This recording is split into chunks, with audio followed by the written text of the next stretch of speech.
Hello students. So today I am going to discuss with you about unit 3. So in unit 3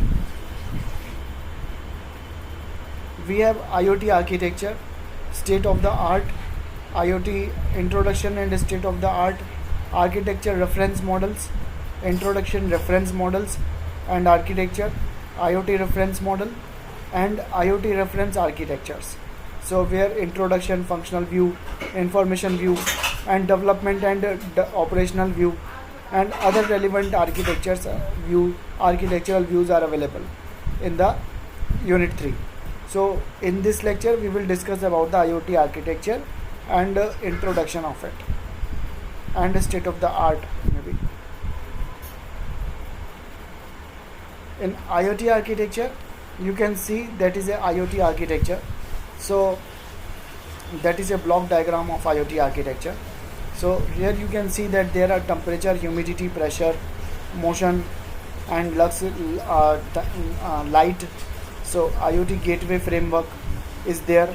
So these all sensors are interfaced with the IoT gateway or framework, and then this IoT gateway basically provided the information to the cloud where our servers are developed, and these wireless communication cloud basically achieved by the attain all type of the data over there, and this data is managed and provided to the user on the mobile app. So that is a basic IoT architecture. So an IoT architecture consists of your network things, typical wireless sensor and actuators. It includes sensor data aggregation systems and analog to digital data conversion. So definitely we required here the some A to D conversion from physical quantity to the electrical quantity, and this physical electrical quantity then is converted to the digitized form, and then digitized form is basically you can say saved over the cloud, and this is saved information is achieved by the user. Okay, so here you can see that the already there is defined in the text that it includes a sensor data aggregation system. So data is aggregated over a system and analog to digital conversion happens over there. It includes the processing and business models, and the 5 layers are perception, transport, processing, application and business layer. So this is a 5-layer model. We have already discussed about this type of the model in our previous lecture. So that is about the IoT architecture. So how do IoT work? So an IoT system consists of sensors or devices which talk. Talk means they transfer the information to the cloud through some kind of connectivity, for example internet connectivity.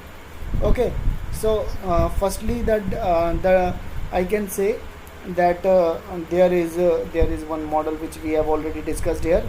So there are sensors and there is a IoT gateway. IoT gateway may be your router, the internet router.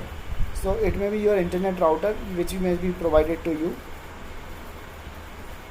So they talk means they provide the information and they save the information over the cloud, and once the data gets to the cloud and the software processes it, means after getting the data, then the softwares are there which is just processed on the data, right, and then make this data for the usable for the user.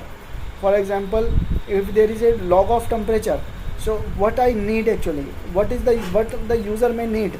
So he may need the data of every day, he may need the data of afternoon temperature, he may need the data of the evening temperature. So that's how the temperature may be processed, and then might decide to perform an action such as sending an alert or automatically adjusting the sensor devices without the need for the user. So that's how the system works actually. So here The point is this, that your sensor or devices will log the data over the cloud. The data is processed by the software process, and then the data is automatically adjusting the sensor devices and without the need of the user, and then it is provided to the user, right?